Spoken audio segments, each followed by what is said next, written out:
Good morning, I'm Brett and welcome to my backyard. It's been a little bit since we've had a video, been quite busy around here, but I wanted to make one to show you just the progress about what's been going on here at 8th Acre Farms. And so I wanted to do just a quick walk around, and today is a good morning to do that because, as I'll show you here in just a second, we've got some rain coming in, which is very good for our garden that we've already got going. And we're also going to try to collect some of that rainwater for watering for the rest of the week after this moves on through. But I'll start off showing you the rain, and then we'll just take a quick tour around part of the garden and see what's going on today. So as you can see, it's a beautiful East Texas cloudy sky day. Look at all that beautiful water going to come down and water our garden. And so what I want to start off with today is, this is one of our compost piles. As you can probably see, I've been getting into it a bit with our planting, but we try to keep this one going. Look at the color of this dirt here. Good and rich dirt. Got lots of stuff in there. We put all of our kitchen scraps, leaves, eggshells, all those types of things that are going to break down, make that a good soil for planting into.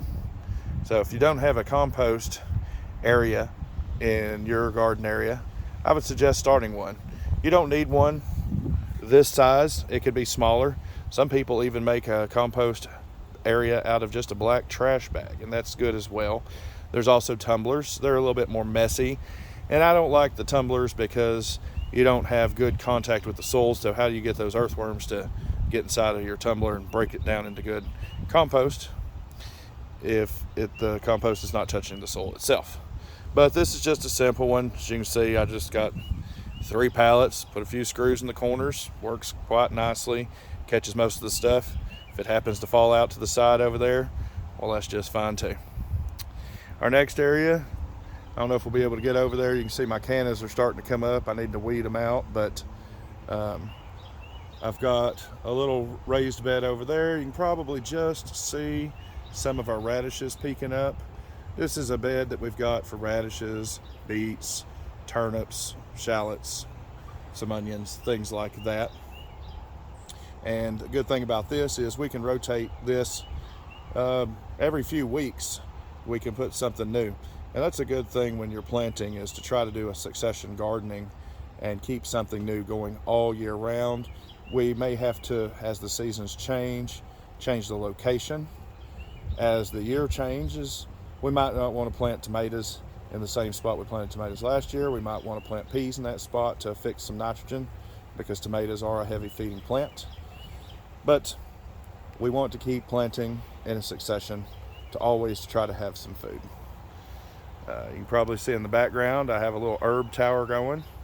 This little tower, I think it came out of a department store about 40 years ago. I had this when I was younger. We used to keep toys in it, but now it works pretty good. It's got drainage holes all around the perimeter, and we've got several different herbs going in there right now. This will keep us something to add to our meals over the course of the summer. Next, some of y'all may have seen this growing pallet bed last year, and I cleaned it out this spring and was going to replant it, and since then I have mostly used it as a staging ground for, as my little small seedlings need to step up. Maybe I'm not ready for them to go in the ground just yet, or maybe I'm needing to make some more potting soil before I put them into a bigger pot, and so I step up little larger pots here, let them grow in a good area, all centrally located where I can water them. They get good soil, good sun, and so that's what this area is here. And we've got a few pumpkins, some Brussels sprouts, tomatoes, bell peppers. This is some more of my buckeye tree, one of my favorite trees here. One of the few trees that I'll grow from now on that doesn't have a fruiting capability. We're trying to switch over to, if it doesn't make a fruit, then we're gonna go more fruit trees. So, but this one here, it makes lovely flowers. It's actually in full bloom. You may have seen it in the background just a minute ago. Let's see here, see it there? and that one attracts the bees quite handily, so that's the reason we keep that one going.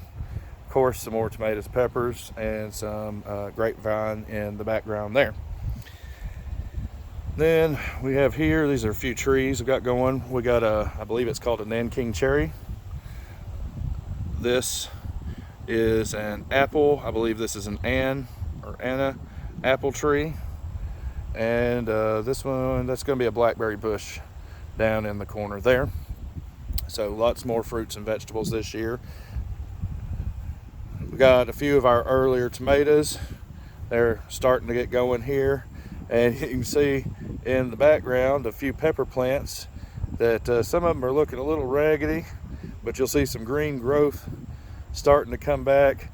These are the ones that I overwintered in my shed. It's not the best of greenhouses. It doesn't have insulation. It's got leaks of air, but just a little bit that we could keep the air off of it. Even in those freezing temperatures, we still had some of these peppers survive. As you can see here, we got a couple of them. I believe this one's a Brazilian starfish, and that one's doing quite well now, starting to really come back. And then let's see, I got more cannas over there. Of course, I got a nice Seven Sisters rose bush. This came from Grandma. Love this one. You can see a trench on the other side of my cannas. We're going to be planting out some of these tomatoes and things over into that area over there. And then we're going to put some over here in our pots. And we're going to see which one does better this year. See what the difference is between our in-ground and our raised gardening. In the background you'll notice this is a native grapevine. I want to keep this one going. This one's not going to be as delicious a grape as the ones I showed you a minute ago. Those are a green table grape over there. But this is a native grape. It grows quite well. We may try to do some grafting with it because of its native ability in the area here.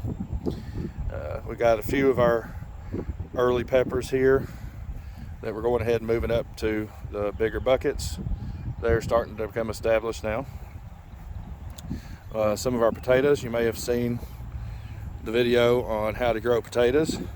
Well, these have gotten up to the point where they are sticking out of the bags. These are about 5-gallon grow bags here. And as you can see, as they've grown up, we've just filled them on up to the top. Now that they're at the top, we're going to let that foliage continue to grow on up. And then later, the foliage will get so high, it'll flower, the foliage will start to die back. And that's when we'll be harvesting those potatoes. And we'll do another video at that time. But we've got several different kinds here. We got your reds, your russets, your blue Adirondacks, and your Yukon golds over here. Some of them are a little smaller. I planted these several weeks later, but they're really starting to come along as well.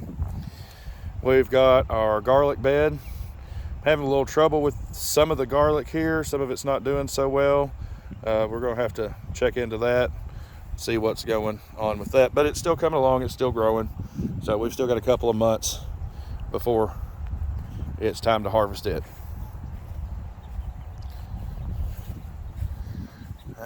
Some of y'all may have seen this bed we were working on recently, revamping this, and we're going to do the same thing.